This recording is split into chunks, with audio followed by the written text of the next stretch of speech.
Google is bringing AI mode to search. Welcome back to the AI Daily Brief Headlines Edition, all the daily AI news you need in around 5 minutes. One of the really fascinating phenomenon that is somehow kind of backseat relative to everything else going on in AI is that for the first time in a very long time, 20 years basically, there's competition around what search means. Perplexity is obviously one of the most beloved AI products right now and continues to add to their war chest, as well as their feature set.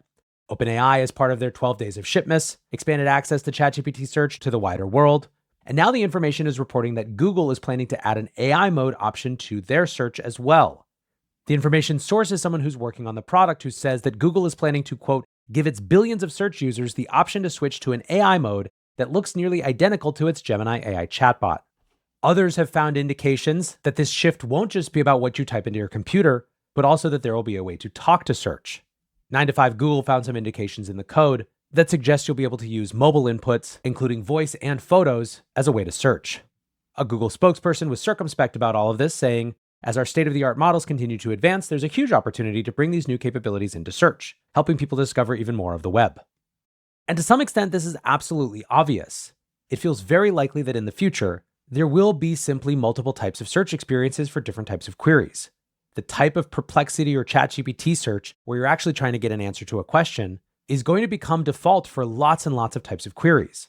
I don't think that means that Google's traditional search has no help, but being able to toggle between the two could be really valuable. The challenge, of course, is that a federal judge has already ruled that Google's search engine is an illegal monopoly. As the information writes, the Department of Justice has suggested that it wants to make it harder for Google to leverage its search engines to beat AI chatbot rivals, which could create a legal barrier to something like AI mode. This is tough. On the one hand, I absolutely want competition, but on the other, this is just sort of the obvious place to take search for Google, and artificially blocking them from doing so is basically just forcing them to lose. Next up, former Twitch CEO and very briefly OpenAI CEO Emmett Shear is reportedly working on a new AI startup with some intriguing goals. You might remember that Shear was very briefly named as replacement for Sam Altman as CEO of OpenAI during the leadership controversy in November 2023. Interestingly, he was credited by the Wall Street Journal as clearing the path for Sam Altman's return by effectively immediately threatening to resign if he wasn't given evidence by the board to support Altman's removal. TechCrunch is now reporting that Shear has founded a company called STEM AI with incorporation documents filed in June of last year. The company is still in stealth, so details are very limited, but what TechCrunch uncovered does sound interesting. According to a trademark filed last year, STEM AI is developing software to create AI that, quote, understands, cooperates with, and aligns with human behavior, human preferences, human biology, human morality, and human ethics. More hints come from the presence of Adam Goldstein as a co-founder. After selling a travel website called Hipmunk in 2016, Goldstein became a visiting partner at Y Combinator.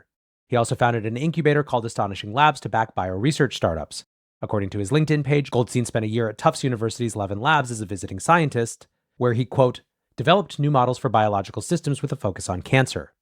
According to PitchBook, STEM received backing from Andreessen Horowitz back in August, and while that's all we know right now about the actual company, Shear has been growing increasingly vocal about AI safety and regulation over the past month. In December, for example, he posted, almost all currently proposed regulation is a bad idea. He added, though, that ideas around regulating firms rather than AI models and increasing transparency are some of the few reasonable ideas currently being floated. Back in November, he wrote, not being scared of AGI indicates either pessimism about the rate of future progress synthesizing digital intelligence or severe lack of imagination about the power of intelligence. In June, around the time that California's SB 1047 legislation was being debated, he said on a podcast appearance that his greatest concern was self-improving models that could grow out of human control. He said at the time, I'm in favor of creating some kind of fire alarm, like maybe no AI is bigger than X. I think there's good options for international collaboration and treaties about some sort of AI test ban treaty. TLDR, Shear is a good operator, and this is likely one to watch. Lastly today, how the mighty have fallen. Intel is courting bids to buy out its Altera programmable chip arm. Altera specialized in the design of low-power programmable chips for use in AI-enabled devices. The company was spun off as a separate entity in February as Intel attempted to right the ship after a disappointing few years. Bloomberg reports interest from multiple private equity firms, including Francisco Partners, Silver Lake Management, Apollo Global Management, and Bain Capital. Intel is giving potential buyout partners until January to formalize their offers. Deal terms presented in November range from taking a 20 to 30% stake in the company, all the way up to taking full control.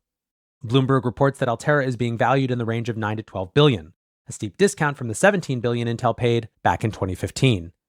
The move comes, of course, in the shadow of the departure of CEO Pat Gelsinger. After being brought in 3 years ago to get Intel back on track, Gelsinger retired from his position earlier this month at the request of the board. That, however, is going to do it for today's AI Daily Brief Headlines edition. Next up, the main episode.